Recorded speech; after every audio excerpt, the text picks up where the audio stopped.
Terrific. Okay. Well, we're going to be, this next hour, zipping through an awful lot of material. I see some of you have notes with pens. Just put them down. You can get the PowerPoint from me afterwards. Just come up and see me. Have a USB drive. I'll slap it over to you. I have about 100 slides I've got to get through. And what we're going to do today, I'm not going to talk so much about the Quran. That'll be tomorrow. We're going to look at how the Quran was put together and what we now know about the earliest manuscripts. Some of you were probably here yesterday when we did the debate on the Quran with Dr. Edip Yüksel. We pretty well destroyed the Quran yesterday. Today we're going to destroy Muhammad and how Islam began. And I say that without any apologies, because I certainly say that at Speaker's Corner. I do this in London, and the Muslims need to hear that we are now finding out an entirely different message concerning Islam from what they've been telling us for the last, not 1,400 years, but 1,300 years. Now, what do Muslims claim? Well, they claim that Muhammad is the last and greatest prophet. They claim that the Quran was his final revelation. Therefore, Islam is the final religion. It's the greatest of all, certainly the Abrahamic religions, and it's the final one of those three. Everything Muslims are dependent on are two things. They're dependent on the book and the man, the book and the man, the book and the man. The book is the Quran, the man is Muhammad. Without Muhammad, without the Quran, Islam falls. And that's why we're spending so much of our energies zeroing in on the book and the man. The same paradigm fits for us. We are also dependent on another book and another man. The book called the Bible, the man Jesus Christ. A bigger book, a bigger man. So that's why, since we start from the same paradigm, we probably understand them better than anybody else. That's why it's important that we engage in this debate. The secular world, the humanist, the atheist, they don't understand what we're talking about. They don't understand the power of one book and one man, like Muslims and Christians and Jews can. So that's why in some ways what we're going to introduce today and tomorrow is we should be at the forefront of this discussion. And that's why I want to introduce these two different themes these 2 days. Let's start then with Muhammad. What do we know about him? Well, according to the classical account, and this is what you have been taught, this is what's taught in all our schools, this is what's taught in our seminaries, our Bible schools, well, this is what's been taught everywhere. That Muhammad was born in 570. He started receiving his revelations in the cave, the Hira cave in 610. From 610 to 622, the next 12 years, he received what we know as the Meccan surahs, which are the latter part of the Quran, from around Surah 20 onto the 114. And then in 621, he is woken up in the middle of the night, told to get on the back of a winged horse called the Burak. He flies up to Jerusalem, and he goes up to the seven heavens, meets God, or Allah, who tells him to pray 50 times a day. Comes down 2 heavens, meets Moses, who asks him how many times, and he says 50. He says, that's way too many. See if you can get it back down. So he jumps back up to the 7th heaven, and he bounces back and forth between the 7th and the 5th heaven, bringing the number of prayers from 50 to 45 to 40, down, right on down to 5. When he gets to 5 prayers, Moses says, that's fine, go on back down. And so he does, comes to Jerusalem and flies back down to to Mecca. Now, that's in 621. That's known as the Mi'raj. The Mi'raj. And of course, the next year, 622, he then moves from Mecca up to Medina with maybe 80 to 200 followers. It depends on which tradition you're going to follow. And then from 622 to 632, that last 10 years, he receives the Medinan revelations, and that's the much larger part of the, well, it's half the Quran. Nonetheless, it has the largest surahs. And then in 630, he goes down to Mecca, defeats it without firing a shot, and he dies in 632. 2 years, next 2 years, Abu Bakr takes over. He dies peacefully. Then he is followed by Umar till 644. He is killed. Uthman takes over from 644 to 656. He is killed, and then Ali takes over from 656 to 61, and he is killed. Now, that's known as the 4 rightly guided caliphs, from 632 to 661. That's known as the Rashidun period. That's the golden period of Islam. That's what ISIS and all the other groups want to take us back to, that golden period. Actually, it starts from 624 to 661, so roughly 40 years. That's the golden period. Now, have any of you heard any other story than what I've just said? No, no hands are raised. There's no reason to hear any other story. This is the only story we have ever heard for the last, well, you'd like to say 1,400 years. It's not 1,400 years. Everything I have just talked about is right there in that red area right there. So basically from 570 to 661. But where do we get this information from? Where does any of this come from? Were they written down by people who knew Muhammad, who were actually there, who were eyewitnesses to what he said and did? No, none at all. Everything we know, everything I've just been telling you, all the stories and all this skeletal reference to Muhammad's life was first written down by a man named Ibn Ishaq. Well, that's 765. That's the late 8th century. We don't have any of his material. We're therefore dependent on another man named Ibn Hisham. Ibn Hisham was writing this down around 833. So that's 200 years after Muhammad died. We have really nothing earlier than Ibn Hisham in written form today about what Muhammad did. That's the Siratu Rasulullah. That would be the biography of the Prophet Muhammad. His sayings come quite a bit later. They are first written down and compiled in their final form by a man named Al-Bukhari. He dies in 870. You can see, therefore, this red area here. There you can see Ibn Hisham. That's 240 years after the Prophet died. When you get to the Tafsir and the Tahqiq, which would be the commentaries on the Quran, and the Tahqiq would be the histories of mankind, when you get to that genre of material, they're first tabulated by a man named Al-Tabari, who died in 923. So everything we know that happens in this part of the world, of this time period, from the 7th century, is not written down till the 9th and 10th century. Does that bother any of you? It should bother all of you. We have to wait 200 to 300 years to hear about this man, that place, the book, and this religion. 200 years of what? Well, so-and-so got it from so-and-so, who got it from so-and-so, who got it from so-and-so. These are called isnad. Isnads are nothing more than a chain of names that are relating oral tradition. All based on oral tradition. 200 years of oral tradition. And for what reason? Let's look at Jesus. We know quite a bit about Jesus. Another historical figure. We know that the people that were there, actually, we know quite a bit about his life. We have 3 biographies of his life that were written before 60 AD, Matthew, Mark, and Luke. Matthew was actually an eyewitness to what he was writing. Mark and Luke got it from the eyewitnesses. John would have been written much later, about 90 AD. But certainly within 60 years, you have 4 witnesses of Jesus' sirah, what he did, and 4 witnesses of Jesus' hadith, what he said, the red letter part of the gospel account.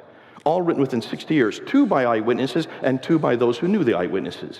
We have Paul's letter, which were starting to be written down within 15 years of Christ's death. So you have the tafsir. Paul's letters would be the tafsir. That would be the equivalent, the commentaries of what Jesus said and did, how he applied it to there in Philippi, in Ephesus, in Galatia. The histories would be the book of Acts. The book of Acts would have been written between 52 and 62 AD. That's within 20 to 30 years of Christ's death. So you have the seerah, you have the hadith of Jesus, you have the tafsir of Jesus, and you have the tahqiq of Jesus. All 4 genres of what we know as their Islamic tradition. We have the traditions of Jesus written down within 40 to 60 years of Christ's death. Now you do a comparison, and you can see which is better. I'd rather go with 15 to 60 years of Christ's death rather than 200 to 300 years of Muhammad's death. If we were dependent on Jesus Christ, what the Muslims are dependent on, that means we know nothing about Jesus Christ until the 3rd century. And we could not prove his historicity. Can you see what Muslims are up against? And why is it we haven't asked this question before? So the 21st century historical scholars are now asking this question. This is what they're saying. Islam as we know it did not exist in the 7th century, but evolved over a period of 200 to 300 years. The Quran probably was not revealed to one man in 22 years, but likely evolved over a period of 50 to 100 years. The conclusion is that the history of Islam, at least from the time of the Caliph Abdul Malik, 685 to 705, that's his dates, and before, is a later fabrication. Now that's a big thing to say. Let's now prove it, and let's see what they're doing. And this is why they're asking this question.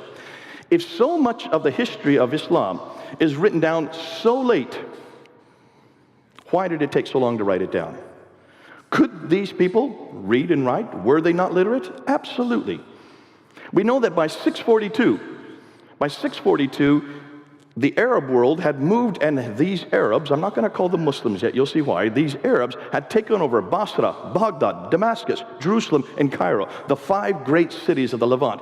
So within 10 years of Muhammad's death, they already controlled those 5 cities. By the time Abd al-Malik comes to power in 685, they had swept right across North Africa, all the way to Spain in the west, to India in the east, was all under their control. Are you telling me that no one could read and write between Spain and India?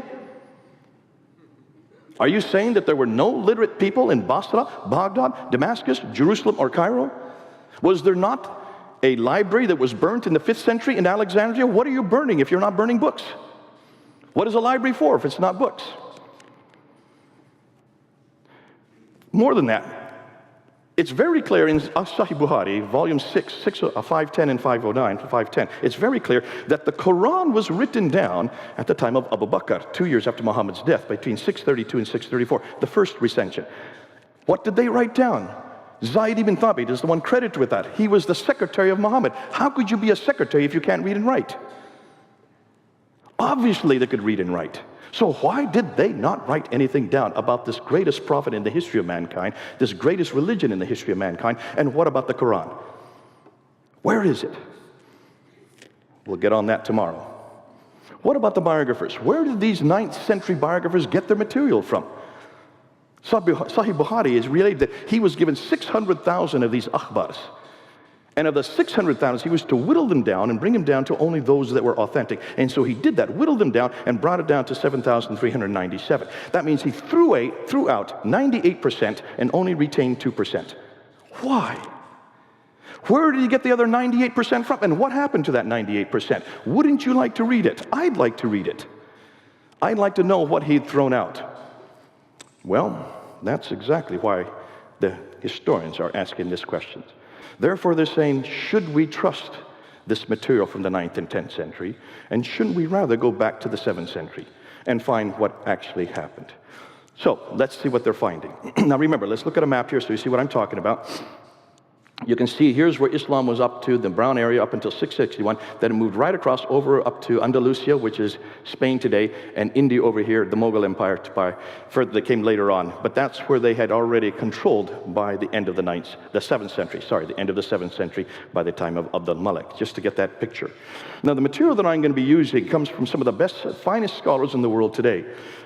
Men like Dr. John Wansborough, head of School of Oriental African Studies. He is the one that wrote the 2 books that blew this whole question open in the 1970s called Quranic Studies and Sector and Milieu. Dr. Jaron Hotting, who was my professor in 1994. When I first came across it, I did my first debate on this in 1995.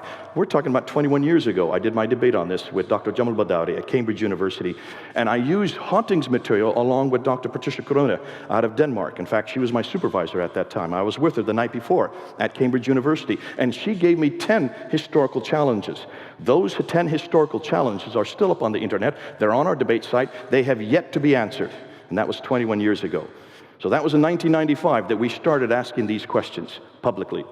1995, Dr. Patricia Corona was probably the most devastating woman to go to because this woman reads and writes 15 languages, all archaic languages. How many of you can read and write 15 archaic languages? That's why she's so difficult to confront, because she reads everything in their original language. And a lot of times she does not translate it for our benefit because she does not want Muslims to read what she's translating. She has now deceased as of last year, unfortunately. Dr. Andrew Rippon out of Calgary has probably taken this material and put it into the easiest form, the easiest book to read on it. Dr. Robert Hoyland, another one of our supervisors when he was at Oxford University, at that time he could read and write 18 languages. These people are linguists of the first order, and that's why they're so devastating to be able to confront. Dr. Yehuda Nevo out of Jerusalem, who has done the best work on the early inscriptions from the Negev Desert, of the earliest Arab inscriptions. And in the German school, Dr. Gunther Luning, who has written about the best material on the Syriac writings. Dr. Gerhard Prin, Dr. von Bothmer, Dr. Oleg, who are the ones who have taken and done the best work on the earliest manuscripts. Some of their material I'll introduce tomorrow. So we have all of these people are coming out of Europe. They're not from America. These are Europeans, and they're way ahead of us in Europe on this. This is why it's so good to be in Europe, to get their material firsthand, and to be able to work with them, and to talk to them face to face, and to see where they're going with this. And it's going to learn, then there's 2 books that have come out. One was, did I go past that slide?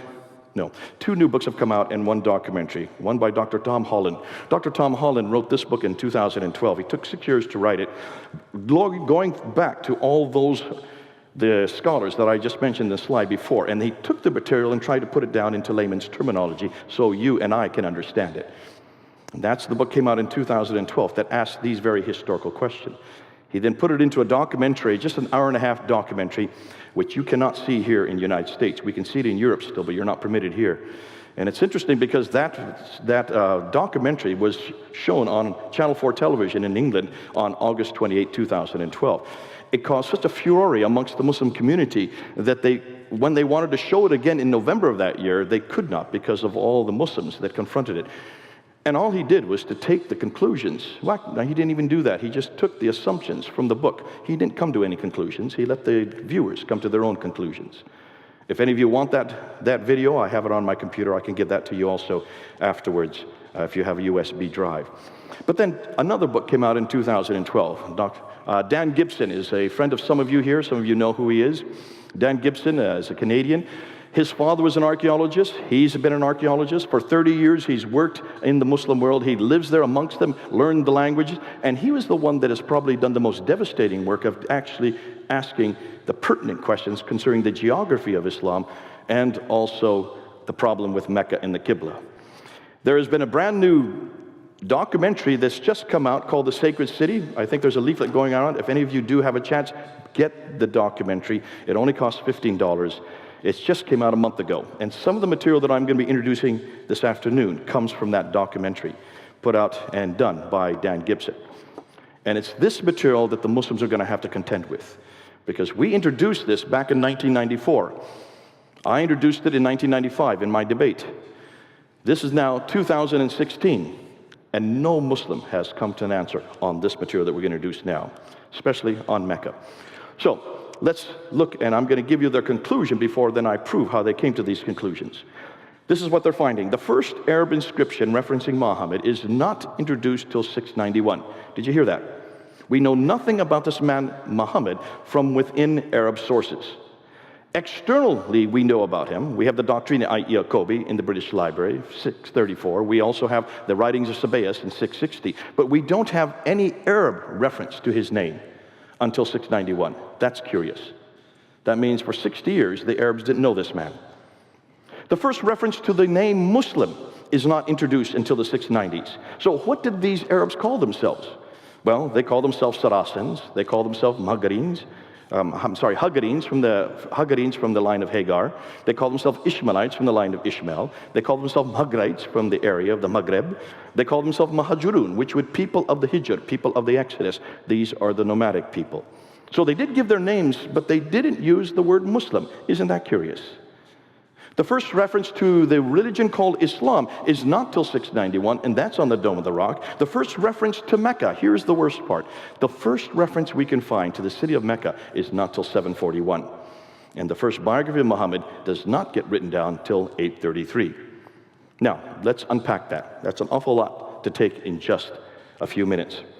Let's start with geography, and let's look at what Dan Gibson was noting. He noticed when he looked to the Quran that there are about 65 geographical locations in the Quran. And over again, this prophet, though it doesn't give him a name, over and over again, it refers to the representative of God, the prophet of God, over and over again. Only 4 times in the Quran will you find Muhammad's name. This prophet, it says, always has this contact, and had over and over again, has contact with people from 3 different tribes. 23 times he has contact with people from Uz. 24 times he has contact with people from the Thamud, which would be the Nabateans. I'm sorry, did I say Uz? I meant Ud. So you have 23 times contact with people from Ud, which is the biblical Uz. 24 times the people from Thamud, which would be the Nabateans. And 7 times these people from Midian, which would be the Midianites. Over and over again, yet here's the curiosity. Take a look and see where the Ud, Thamud, and Midian are. They're way up here. Here's Mecca, way down here. That's 600 miles between them. How could he have daily contact with these people who live 600 miles further north? Unless, of course, he was flying in a jet back and forth every day. You can see the problem immediately. And that's the first thing that he came across. He said, this cannot be. You cannot have this much contact with people from so far away. When you look at the Quranic geographical locations, you will find there are 65 geographical locations in the Quran. We have 110 geographical locations in the book of Luke. 9 places are named in the Quran, 31 places are named in the book of Luke. 600 miles too far north, whereas every one in the Gospel of Luke are correct. But let's unpack it a little bit more. Let's look at Mecca, and this is, I think, is where the most problematic area is. I have yet to find a Muslim that can explain this next part that I'm going to share with you. And we've been bringing it down to Speaker's Corner. We've been introducing it in many of our debates. Muslims will not touch Mecca. You'll see why. Now, what we do know about Mecca, well, we only have one reference to it in the Quran. That's in Surah 48, Ayah 24. Other than that, it's just called the place of the prophet, or the area of the prophet. There's no reference other than 48 verse 24. We do know, according to the traditions, that's the tafsir, in the tahqiq, in the hadith, in the sirah, that it's in a valley and that it has a parallel valley, that it has a stream going right through it, that it has a pillar of salt. This prophet, as he goes out in the day, he passes by the pillar of salt, which is referring to Lot's wife, in the morning, and then comes back past that same pillar of salt in the evening. So it must be right outside of Mecca. According to the traditions, this Mecca has fields, it has clay, it has grass, it has trees, it has olive trees. That's curious. Olive trees.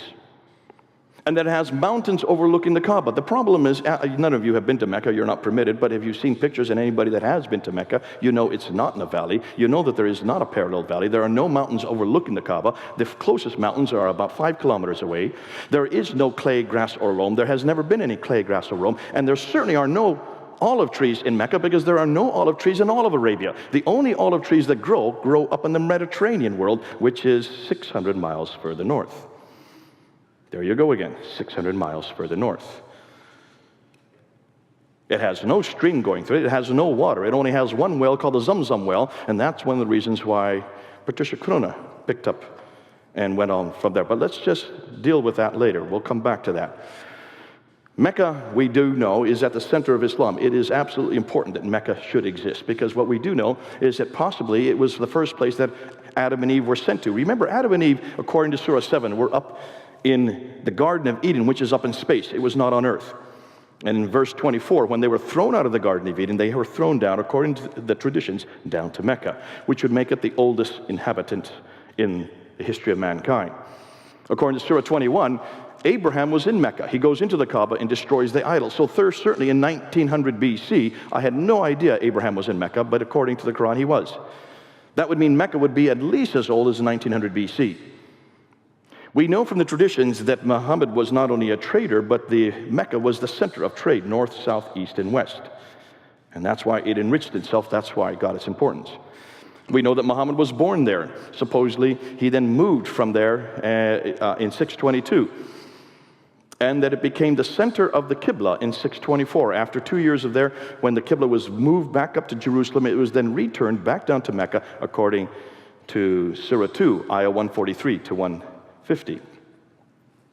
Yet there's only one reference to it, and that's in Surah 48, Ayah 24. Now take a look at this map. What's wrong? What's missing? This is a Byzantine map of the trade routes in green. Where's Mecca on this map? Here's a 7th century Arab trade route map. Do you see what else is missing? It should be right where the question mark is. Here's a 6th century map. Mecca doesn't exist on this map. Here's a 7th century map. Mecca still doesn't exist. Looks like it's still missing on another 7th century map. And yet another 7th century map. Mecca is just non-existent on any map. We can't find it on any map. In the 1st, 2nd, 3rd, 4th, 5th, 6th, up until the 7th century. Dr. Patricia Corona was curious about this, and she looked at this map here, which is a facsimile of what it would have looked like in the 7th century.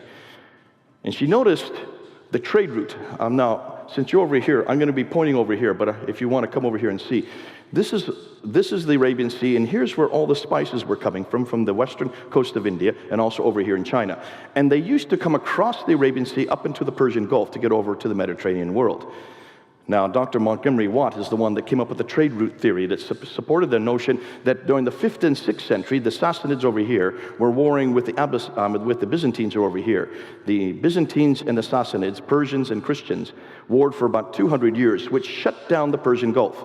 So the trade had to be redirected down to here, across the Arabian Sea, over to Aden. And then when they went up 1,250 miles, right up the west coast of Arabia, up starting in Aden in the south, going to Najran, Sana, up to Taif, up down to Mecca, up to Yathrib, to Khaybar, Tabuk, Khaybar, and then up to Gaza in the north. That's the trade route theory. Have you all heard about this theory? It certainly helps out the Meccans enormously, because that supports the notion, therefore, that Mecca would have been on the trade route and would control the trade all the way from the south up into the north, from Aden up to Gaza. No one's really disputed that until Patricia Corona looked a little more carefully at the map. I don't know if you can tell, but if you look at the map carefully, you will notice when it comes up here to Taif, it then goes down, comes down, and has to then go back up to get to Yathrib. I'm shaking so much because it's so far away. Look at my PowerPoint when you get it, and you'll see it. It comes down from Taif, 1,000 meters down to get down to Mecca, then it has to go up 1,000 meters to get back up to Yathrib again. Why would there be any caravans? Why would they want to come off the plateau 1,000 feet, then go back up to get up to Yathrib when there's no water there to begin with? And it's not on any map. So where were they going? And where did this map come from? This map was not from the 7th century. This is from the 9th century and the 10th century, redacting it back to what they thought happened in the 7th century. So she decided to find out, well, let's look and see if there was any trade through Mecca. Now, remember, this woman reads and writes 15 languages.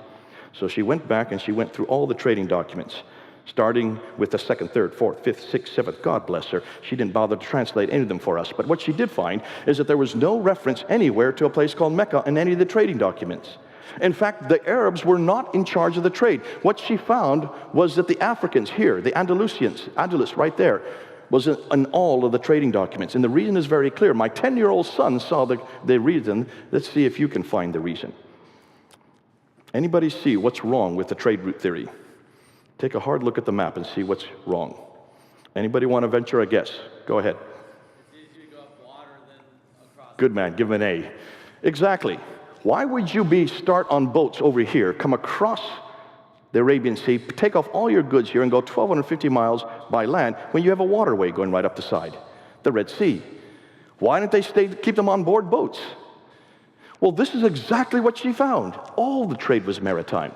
It's much cheaper to send goods by water than it is by land.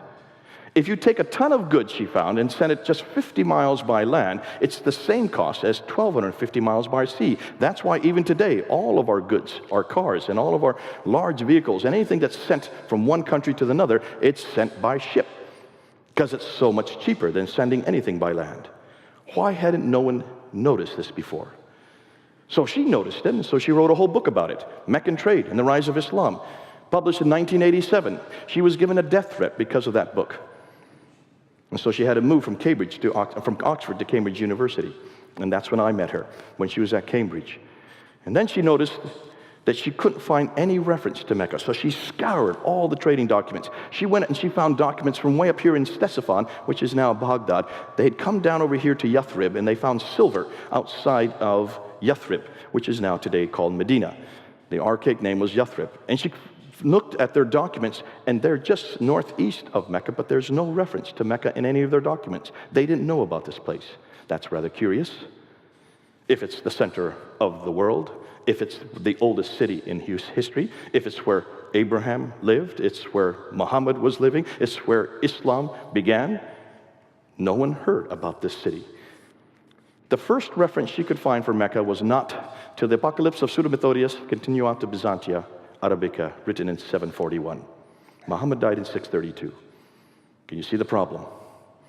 The first time it's recorded on any map is not till 900 AD. That's the 10th century. We don't see anything recorded on any map of this place called Mecca. Well, take a look at modern Mecca today. There's the 4th highest building in the world that they have now built in Mecca, the largest clock tower modeled on Big Ben itself over down here, and they are now building all around it. This looks down right onto the Kaaba, and all around it now, they are building what they want to do for the future. And one of those is going to be chosen as the future of Mecca. They are cementing the entire city up. Today, they're expanding, and you can see there's the clock tower. It's 45 feet across, that clock tower. It's going to be, they want to make it Meccan Mean Time. They want to take Greenwich Mean Time and change it to Meccan Mean Time, so all our clocks are going to be designated to that clock. But all around the Kaaba there are now all these cranes. You see that? They're all digging it all up. That's Muhammad's house right there. There's Khadija's house. They're cementing it all over. But here's the curious thing. Whenever you go back to an archaeological site, it doesn't matter where it is in the world, whether it's in Jerusalem or Damascus or Mecca, you always have archaeologists go with you so that they, if there's any ruins there, if there are any artifacts there, they take them, they preserve them, and put them into museums so that we can look at them, right? That is by law, done all over the world. In this case, that has been done as well. But guess what? They haven't found a thing to preserve. They've not found one thing to preserve, yet they're digging down hundreds of feet. They can't find anything there. Can you now see why they're cementing it up? No wonder they're cementing it up. I would too if I were in their place. It looks like Mecca has no history. And yet it should have the oldest history of all cities in mankind. Nothing has been found. If you don't have Mecca, the third problem is, what are you going to do with the Qibla? The Qibla is the direction of prayer. Every Muslim has to pray towards the Kaaba. And they have all kinds of machinations to help you to know where to pray. That's my hotel room. There's a little arrow that was on my hotel room in Kuala Lumpur, so I knew exactly where Mecca was. In every mosque, they have a mihrab where you can know exactly where the direction of Mecca is. And as you come down here, you can even get it on your apps, on your smartphones. According to Surah 2, Ayah 143 to 150, the direction of the Qibla was then redirected back to Mecca in 624. So we're talking about 624, which means every mosque should be facing Mecca after 624, which means every mosque. There are no mosques prior to 624, right?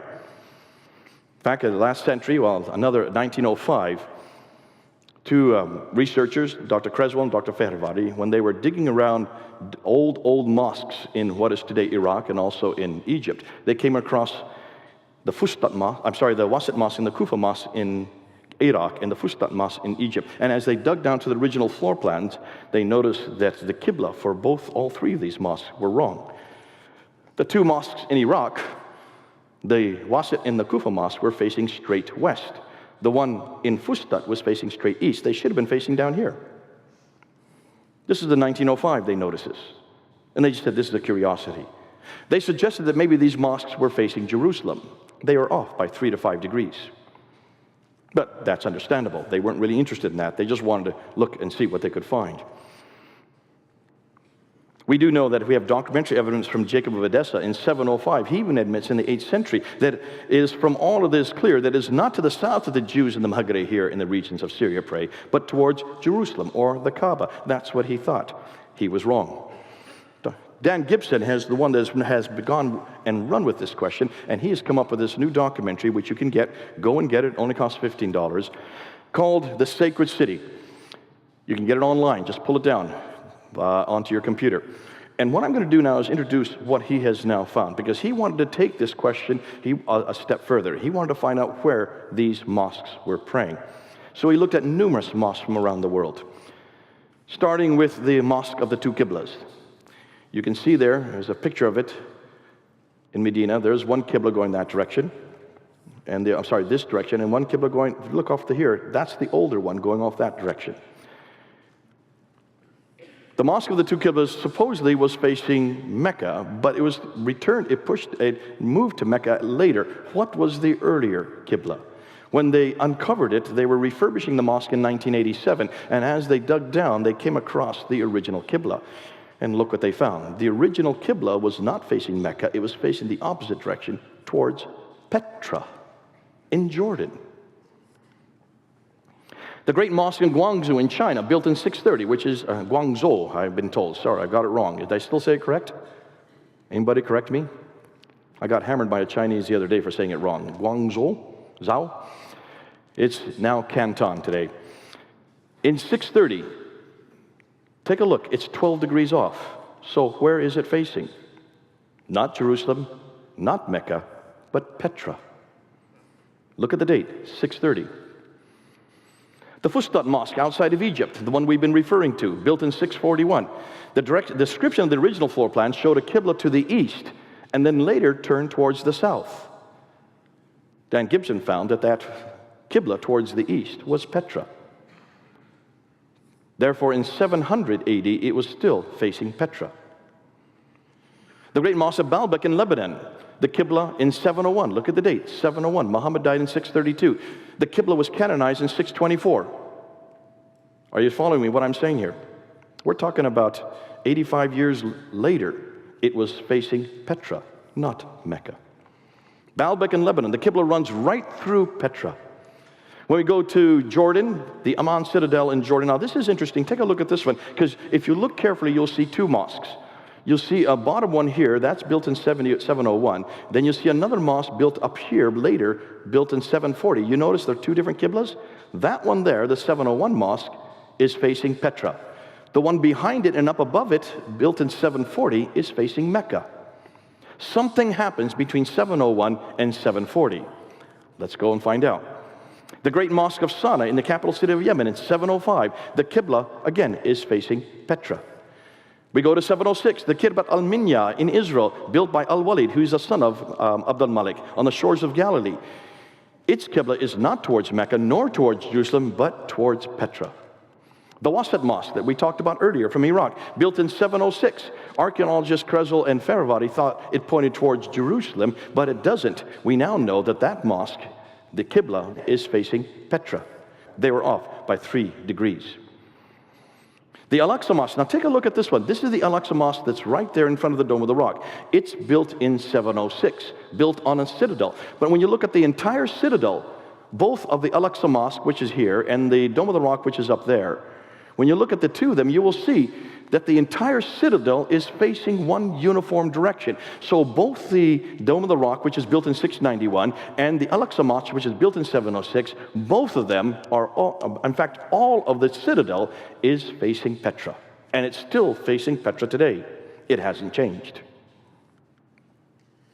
The Damascus Mosque in 709, the Qibla is facing Petra. Now we're up in Syria.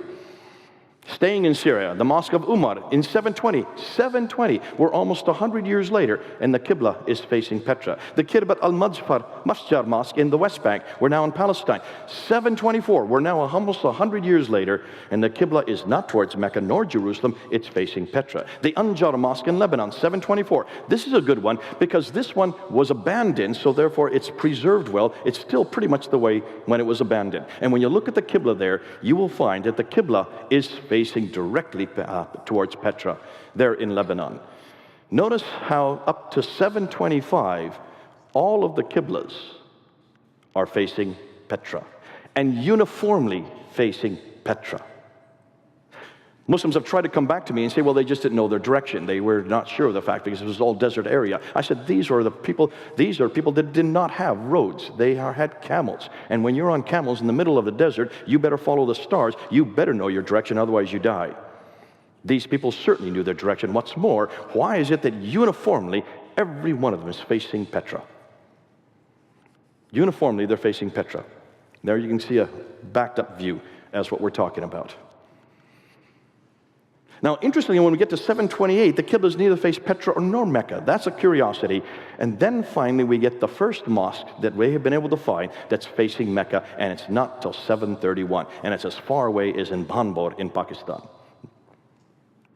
Pakistan, Zindahad. When you go back and you look there, you will see that it is Pakistan that finally gets it right. But the Mushta Mosque is an Umayyad mosque. That's interesting, because it was built in 743. Another 20 years later, and it's back to facing in Petra again.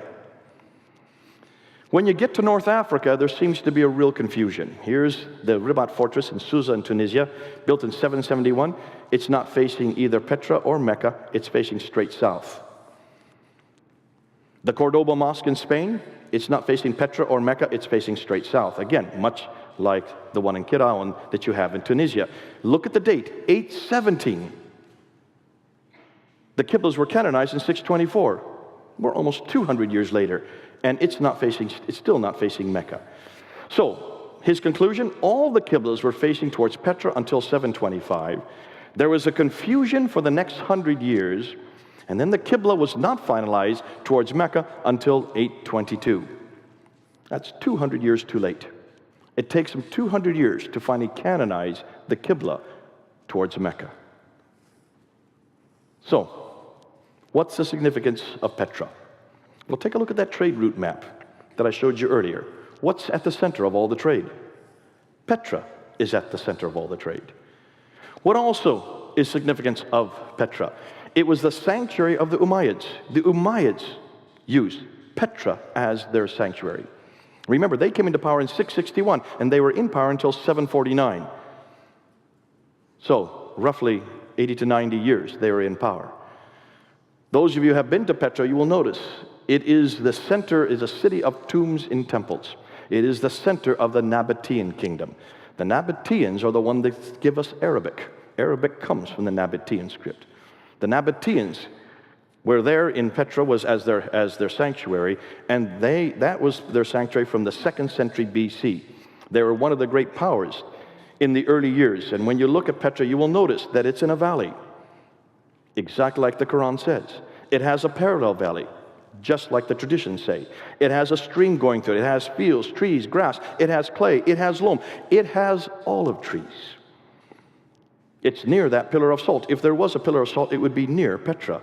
Petra has all the items listed in the Quran and also the Islamic traditions. Thus, could Petra be the place they are referring to? When you take a look at where Ad, Thamud, and Midian are, they're all around Petra, not Mecca. They're 600 miles further north. Significance of what we're saying? Nothing is known of Muhammad until the late 7th century from within Arab sources. His biography, the Sirah, the sayings, the Hadith, don't appear to the 9th century. His city isn't referred to until the mid-8th century. Thus, much of what we know of Muhammad is written down hundreds of years later and hundreds of miles away. It looks like nothing more than a redaction by Abdul Malik. So, what are the conclusions by the historians? Islam and the Prophet's life as we know it was not derived from the 7th century, but evolved over a period of 200 to 300 years and then redacted back on the Prophet's life and compiled in the 9th century. Now that's what they're saying. New books and documentaries are being published and question the classical account of Islam's beginning.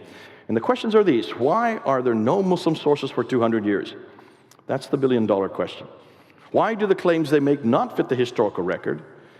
Why are the geographical references so few and confusing? Why do they all seem to be much further north, 600 miles further north? Why are there so many references to vegetation which would not have existed in Mecca? Why is Mecca not even mentioned until 741, nor included on any map until 900? Why is Mecca not on the trade route? Why are all the Qiblas facing Petra for the first 100 years? Then there's a confusion for the next 100 years, and they're not standardized to Mecca until 822, 200 years too late.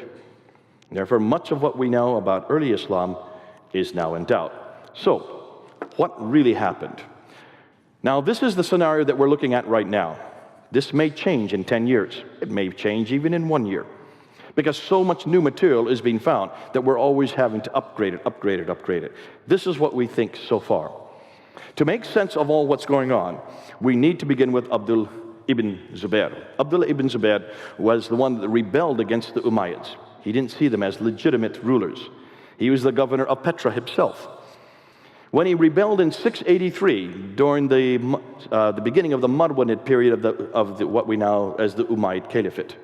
You had the Sufyanis from 661 up until 680, then Marwan I takes over power, and then 683, Zubair rebels against him. He's there in Petra, and this is the beginning of what we know as the Second Civil War. Now, what's curious and what's interesting is the Umayyads are not down in Medina, they're not down in Mecca, they're not in Jerusalem, they're not in Petra, they're way up in Damascus. What are they doing way up in Damascus? Why has no one questioned this? That's even another 450, 500 miles even further north. So if this is the center of Islam, why is it so far away? In fact, you're talking about almost 1,000 miles away from Mecca. It's obvious that people haven't asked these questions because these are damaging questions. And that's why we're asking them now. And you can then understand why Zubair, when he then rebels against the Umayyads, he's got to leave Petra. So what does he do? He destroys the Kaaba, and then he takes the black stone, which is in Petra. There is documentation that it's been there for many years. Wherever the black stone is where God's presence is. He takes the black stone, leaves Petra in 683, and flees down to the south. Where did he flee to? Looks like he fled to Mecca. The Abbasids, meanwhile, who are headquartered up in Kufa and in Baghdad, further to the east, they do not like the Umayyads. They have always had a problem with the Umayyads. They then come alongside Zubair. Zubair is then killed by the Umayyads, and so therefore, you have two different groups who now have two different qiblas. One towards Mecca and the other towards Petra. Now, let's now go back to Abd al-Malik, because this is where it all comes and it gets fleshed out. Abd al-Malik is the Umayyad Caliph. He's already having problems with Zubair. He's killed Zubair, in fact. He's got to establish his ascendancy. So what does he do? In 691, he plants a huge building right in the middle of Jerusalem called the Dome of the Rock. You've seen it, those who've been to Jerusalem. It stands out. It's a beautiful building. You can see it from all over Jerusalem, with that beautiful golden dome. That's built in 691. He needs to create an identity. He needs to create his own Arab identity. Now remember, when the Arabs who then took over the Sassanid world and also the Byzantine world, which they had done by 642. They had run over Basra, Baghdad, Damascus, Jerusalem, and Cairo. They took over these 5 great cities of Levant. They were all nomadic. They were not urban people. That's why they did not live in those cities. They lived outside the cities in garrison towns. But someone had to run the cities. Well, who are they going to let run the cities? They're going to let their cousins from the Abrahamic race, the Jews and the Christians, who were well educated. They were already living in the cities. So they let them run the cities. They became what they call mawalas or mawalis. As long as they ran the cities, the Arabs then benefited from all the produce. They didn't have to run it themselves, and they could continue to conquer. And that's why they then moved right across North Africa, all the way to Spain, and moved the other direction to India. They were busy conquering, and they kept the Jews, primarily the Jews and the Christians, to run what they conquered. But the problem is this. The Jews and the Christian had a prophetic line. The Arabs don't have a prophetic line. The Jews and the Christians were the ones from which all the prophets came to. Therefore, they had a strong identity. Where was there an Arab prophet? So by the time, 40 years later, by the time Abd al-Malik comes to power, he is known as the great Arab reformer. We've known this about him. Everybody knows him as the great Arab reformer. He is the one that introduces Arabic as the international script. Now, up until that time, all the caliphs had used coins. They had coins that were like the dinar that you see here. Take a look at the dinar. That's the Byzantine dinar at the top. And when you notice, you'll see the emperor with 2 retainers on either side. On the back side of the dinar is the Byzantine cross. The Sufyanis, or the Umayyads, take the same coin because they still want to use the same type of coinage. And instead of using the emperor, they put themselves, the caliph, with 2 retainers. On the back side is the Byzantine cross with the crosspiece taken off. These are all from the British Museum. So they retain images of themselves. Since when is Islam allowed to have any images? That's anathema, is it not? When Abd al-Malik comes to power, he has a coin like this. That's a coin of himself with a large sword, and there's the Byzantine cross, or half the Byzantine cross. He then throws that out, and in 691 introduces these coins. He takes off the images and introduces script. And what do you think's on that script? The Shahada. This is the first time we see the Shahada. This is the first time anywhere that the Shahada is introduced, in 691. Are you getting me? Are you following me? That's not all he does. He then builds the greatest structure of its day, the Dome of the Rock, built there in Jerusalem. But take a look at where it's built. It's not just built anywhere. Who controlled Jerusalem, and who's the great power that he's up against? The Byzantines. He's up against the Byzantines. He doesn't care about the Sassanids because they are pretty much destroyed and they don't have a common ancestry. But he does have a common ancestry with the Byzantines because they have the prophetic line. So what are you going to do? You're going to build the greatest structure in the history of mankind, slap it right there in Jerusalem, but you're going to put it up on a hill above the Church of the Sepulchre, which is the centerpiece for the Byzantines. There you can see the Church of the Sepulchre across the valley and the Dome of the Rock. It's built above it to get one-upmanship. Are you getting that? And then he faces the Dome of the Rock towards Petra. Where's the sanctuary? So now you've got the biggest building, the best building, but to understand what's going on, you want something that's larger and more prominent than the Byzantines, the holiest city for the Jews and the Christians. Therefore, why not build this in Damascus? Because he's building it where the Byzantines have their holy place. And he says, we have the next holy place. And this is where, of course, if we now ask any Muslim today, what happens there? They say, this is where Muhammad went in the middle of the night on the back of the wing holes called the Miraj that I introduced earlier, and that's where he went up to the seven heavens. If that's the reason why the Dome of the Rock was built, then why is there nothing written about it? Look at all the ambulatories. Go look at all the inscriptions on the inner ambulatories. That's the only original part of the buildings that exist today. The building has been destroyed and rebuilt 11 times. If you look at the original ambulatories, you will notice that there are inscriptions up there. Take a look at those inscriptions. There's nothing at all written about the Miraj. So what's written on them? Well, notice what's written on them. O people of the Scripture, do not exaggerate in your religion, nor utter not concerning Allah save the truth. The Messiah, Jesus, son of Mary, was only a messenger of Allah, and his word which he conveyed unto Mary, and a spirit from him. So believe in Allah and his messengers, and say not three.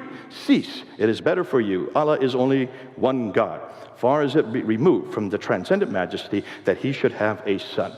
Surah 4, Ayah 171. This is the first Quranic material we can find. The first Quranic material is introduced on the Dome of the Rock. That's Surah 4, Ayah 171. Who is it against? Jesus, the Trinity, his sonship. It's against us. Praise be to God, who hath not taken unto himself a son, that's against Jesus, and who hath no partner, that's against Jesus being the partner of God, Surah 17, Ayah 111, and then Surah 112, there is no God but God, there's the Shahada, there's the beginning of the Shahada, there is no God but God, he is one, he has no associates, that's against Jesus Christ, say he is God the one, God the eternal begotten, besought of all, he begetteth not nor was begotten, that's against Jesus Christ again, and there is none comparable unto him, Muhammad is the messenger of God, that's the first time Muhammad's name is introduced. That's the first place we find Muhammad's name. And it's introduced on the Dome of the Rock. And it's introduced on the coins the same year. Are you following what's going on? So they attack Jesus, and they introduce Muhammad. He then replaces Jesus on the Dome of the Rock.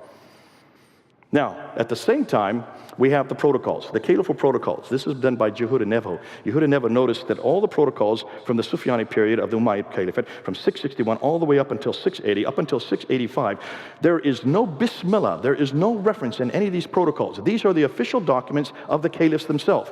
When you look at these official documents, there's no reference to Muhammad, there's no reference to Mecca, there's no reference to the Quran, and there's no reference to people called Muslims, and there's no reference to a religion called Islam. Those are the 5 things that these caliphal protocols should be replete with. They don't exist on any of the protocols until 691. In 691, Dr. Neville says, overnight, they are introduced into the protocols. It's done overnight, and Muhammad's name is introduced at that time. The Shahada is introduced at that time. So here you have it being introduced on a building, on coins, and on the caliphal protocols, all in 691. He replaces all the images and replaces it with Arabic script. So once he introduces Muhammad, he then needs a revelation, because every prophet has to have a revelation. That's why now, and we're going to do work on this more tomorrow, so I'm not going to unpack it much today. When you look at the earliest manuscripts, they only begin to get introduced at this period. The earliest material that we have on the palimpsest that I'll introduce tomorrow are from the time of Abdul Malik. But then they get changed by the time his son comes around in 705. The earliest Quranic manuscripts begin to appear during the reign of his son Al-Walid from 690s to 750s. None of these manuscripts that we're going to see tomorrow are complete, nor do they even parallel each other, nor do they parallel the Quran that we have today. They continue to be changed and corrected for 200 years. Therefore, the sanctuary in Petra is destroyed by an earthquake in 713. Once the earthquake comes and destroys Petra, that means God's presence is no longer there. So the Umayyads have no other choice but then to move the sanctuary down to Mecca. That's why then from that time on, they decide, and this is where the rivalry goes on. When are they going to actually move it up to Mecca, went down to Mecca, and that's where the rivalry begins. And that's why the Abbasids start coming to the fore. And it's the Abbasids then that start changing the Qiblas starting in 731. So here you go. Now that the Muslims have a prophet who now has a revelation, who now has a sanctuary, Mecca, they need a history. So what do? Can you now understand why the Siddha takes so long to get written? Why it only is introduced, not in 765 by 765 by by Ishaq. Interestingly, we don't have Ibn Ishaq's material. It's all been destroyed. Which stands to reason, looks like they destroyed everything that did not agree with the canonized text. And that's why finally Ibn Hisham writes it down. But Ibn Hisham makes it very clear that he threw out anything that he disagreed with at Ibn Ishaq. And he finally finalizes it in 833. So it takes him to 833 to finally write down the story of this prophet that was introduced in 691. It takes them another 40 years to then introduce his sayings. Can you then understand why he was given 600,000 and he whittles them down only to 7,397? He throws out 98%. Can you understand why he had to do that? Because that's where the censoring comes in. And that's why it makes sense now that this does not happen over a 22-year period like Muslims would like to tell us. What's happened to my PowerPoint here? So they now have a history. The Siddha is introduced in 833. The Hadith is introduced in 870. And the Tafsir, then the commentaries on how to understand the Quran, is introduced in 923, the 10th century. By the 9th century, they now have a book, the man, the place, and the story. And a new religion is formed and growing, yet not within a mere 22 years, but evolving over 200 to 300 years. How am I doing on time? I'm just concluding here. New books are being published which question the classical account of Islam's beginning. Questions we're asking is, why are the Muslim sources no Muslim sources for 200 years? Why do the claims they make not fit the historical record? Why are the geographical references so few and confusing? Why do they all seem to be much further north? Why are there so many references to vegetation which wouldn't exist in Mecca? Why is Mecca not mentioned until 741 and not included any map until 900? Why is Mecca not even on the international trade route? Why do all the Qiblas face Petra for the first 100 years, then are confused for the next 100, and aren't standardized to Mecca until 822? 822, that's 200 years too late. Why is Abdul Malik's role what is Abdul Malik's role in all of this?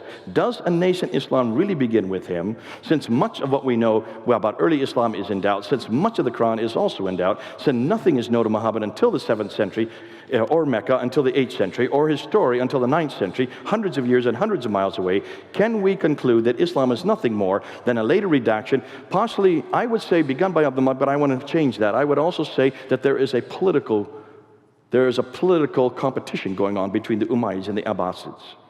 And that's why Petra was finally discarded and Mecca was then included. But by that time, the Quran had already been written. That's why they couldn't excise all these geographical locations.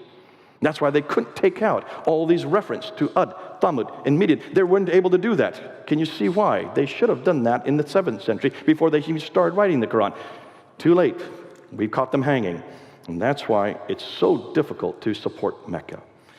Can you now understand? They have the wrong man at the wrong place doing the wrong thing at the wrong time.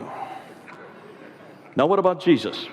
We know where Jesus was born in Bethlehem. We know where Jesus grew up in Nazareth. We know where Jesus died and went in Jerusalem. We know what Jesus did for the last 3 years. We know that from the eyewitness accounts, according to Matthew and John. We know from hostile accounts, Thales, Tacitus, Josephus. We know when they were written down between 50 to 60 years. Few people doubt his historicity. Thus, we have the right man at the right place doing the right thing at the right time. Ooh, I love Jesus. And can you see why I love the Bible? Can you imagine if we had the problems that Islam has? How would we even debate what he did and what he said? With this kind of material now coming to the fore, and this has just been out just 1 month. Can you see, from here on out, we're just going to be asking these same questions. And that's why I love history, because the more they scratch, the more they find. The more they find, the more we shine. The more we shine, the more they whine. Oh, how sublime. Thank God we don't have this problem.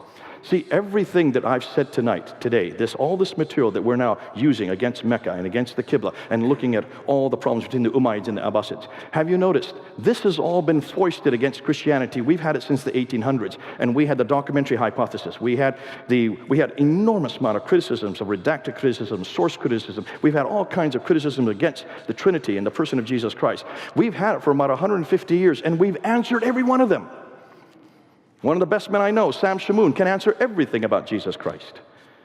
But then we have not taken these questions to Islam. We are just now starting to focus these kind of questions. Redacted criticism. What have I done today?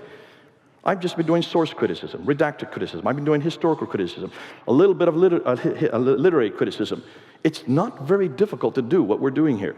Every one of you can do this. We're now doing it in London. This is all going up on YouTube. It's starting to really hurt the Muslims. They don't have an answer for it. See, when this was brought out in Tübingen there with Wellhausen back in the 1800s, it decimated the church by 1905. By 1905 in Europe, all the churches were destroyed, most of the churches, not all, because of Darwinianism and because of historical criticism.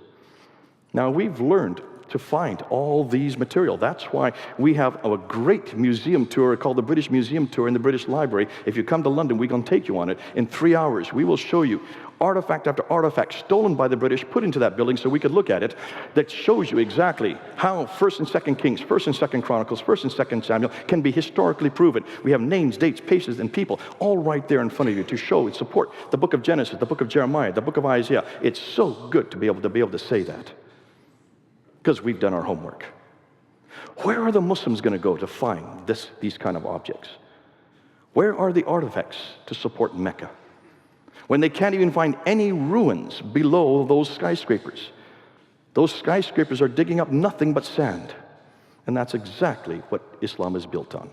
Nothing but sand. Thank God we're built on a rock. And that's why the rocks, if we don't cry, the rocks are going to cry out for us. And that's why we just need to fall back in the safety of our Lord Jesus Christ and know that He is putting the rocks in place and putting the tablets and the murals and the stelas so we can support what we know. And that's why I love my Bible. And that's why I love Jesus Christ. Good. Any questions you may have?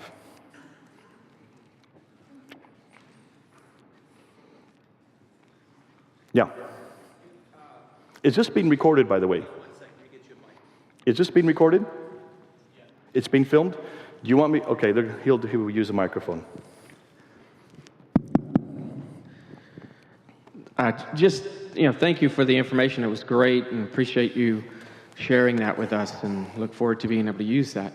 I did one question, though, was you mentioned the mosques that were built in 632 and various stages. What's the history behind those? What were they being built for? If Muhammad and the Quran hadn't come into place yet, the history behind all that, why were these mosques popping up? Okay, good question. The question is, what are you going to do with Guangzhou, a mosque in 630? What are you going to do with the Medina, the two Qibla mosque, which is 624? What are you going to do with these mosques so early, is what you're getting at. Remember, what was Petra before the Muslims took over it? It was the Nabatean sanctuary. So these would all be Nabatean temples that had been taken over by the Muslims, who then made them into their own mosques. A mosque means a place where you bow down.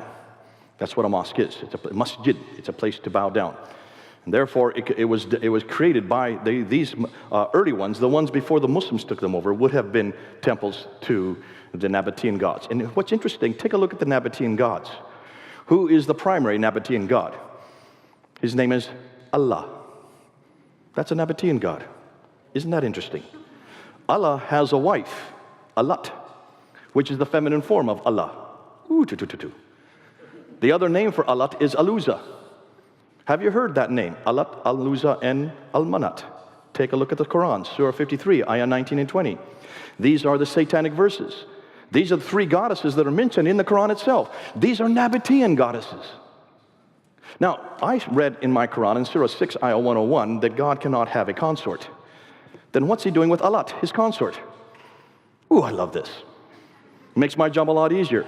Which means this Allah, this supposed Nabatean God from which all these people are praying to, is a borrowed God, but they got the wrong God. They should have never used Allah. Because Allah is not only a pagan God, He is a polytheistic God. He has a wife named Allat and Al-Uzza, which proves to me He cannot be the God we're looking for. Therefore, what and who is Muhammad? And what you notice today, we're not only confronting the God of Islam, Allah, we're also confronting the man of the Islam, Muhammad. Because after everything you've heard today and what you're going to hear tomorrow, those who were at the debate yesterday, the ones who were here yesterday, did you hear what we did with the manuscripts? We've pretty well destroyed any notion that the Quran existed before the 8th century. And if the Quran it doesn't exist until the 8th century, then who in the world is Muhammad? And what's his purpose? And in one fell swoop, we're destroying Allah, Muhammad, and the Quran all at once. And without Allah, Muhammad, and the Quran, what is Islam? Ooh, I love it. And that's why these are good questions, but remember, it all fits to the historical record.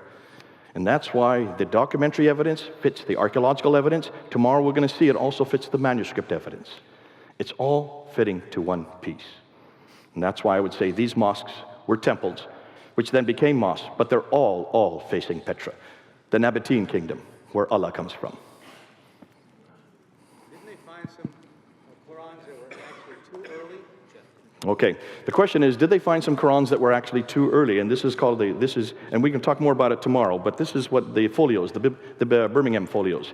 The date on those folios, there's just 2 pages. They actually come from the Petra manuscript, which is in Paris, in the Bibliothèque Nationale in Paris. Those 2 folios were dated from 568 to 645, so it's a 77-year period because it's carbon dating, which is very inexact. If it's 568 to 645, you've got a real problem. Because when this was ballyhooed last July all over the internet, they didn't stop to think what they were saying. And many Muslims did not say anything. Did you notice? A lot of Muslims were quiet. Because how can you have 2 folios of a manuscript from Surah 18, 19, and 20 that are from 2 years before Muhammad was even born, and then existed 7 years before the Quran was even written? Ooh, You've got a problem. But that's not the only carbon datings that they've done. They're now dating also the Sana manuscript. And the dates they're getting that are 443 to 543. That's the 5th and 6th century. That's long before Muhammad was born, long before Islam began, and certainly long before the Quran was written. Ooh, I love this. So it looks like these are pre-Islamic, pre-Quranic texts. They are Quranic in that they are very similar to what we have in the Quran, but look at the stories that they include. Surah 18, 19, and 20 include the story of Dhul Qarnayn, who is Alexander the Great. They include also the 7 sleepers, and they also include the story of Moses, which does come from the Bible, but not the same stories we have in the Bible. These are apocryphal writings. These are sectarian writings. These we know well of because the Quran is full of them. And it's these writings that you find in these folios. Now, let me just say, however, be careful of carbon dating. I have a feeling that most of these dates are wrong because they're all over the place. The fact that they're so early and that they are not consistent. I would suggest that as more time is being put into them, they're probably going to find that these carbon datings are not correct. And therefore, I would go with the paleographical and the codicological discoveries. Those are much more exact. We'll talk more about those tomorrow because the paleographical studies that are being done on the Quran are much more exact. And that's why we're going to go with those dates. Nonetheless, either way, Muslims have it wrong, because this means the Quran existed long before Muhammad. Muhammad had nothing to do with it. And the paleographical studies say the Quran existed long after Muhammad. Muhammad had nothing to do with it. So either way, Muhammad had nothing to do with it. We got them coming and going. Any other questions? Last question? Yeah, we do need to get to the next person. Those who have questions, just see me. If you want this PowerPoint, come get it for me and talk to me later and we'll give it to you.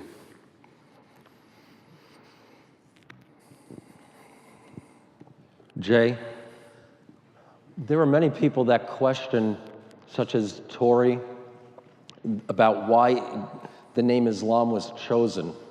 And in Arab poetry, as well as the earliest copies of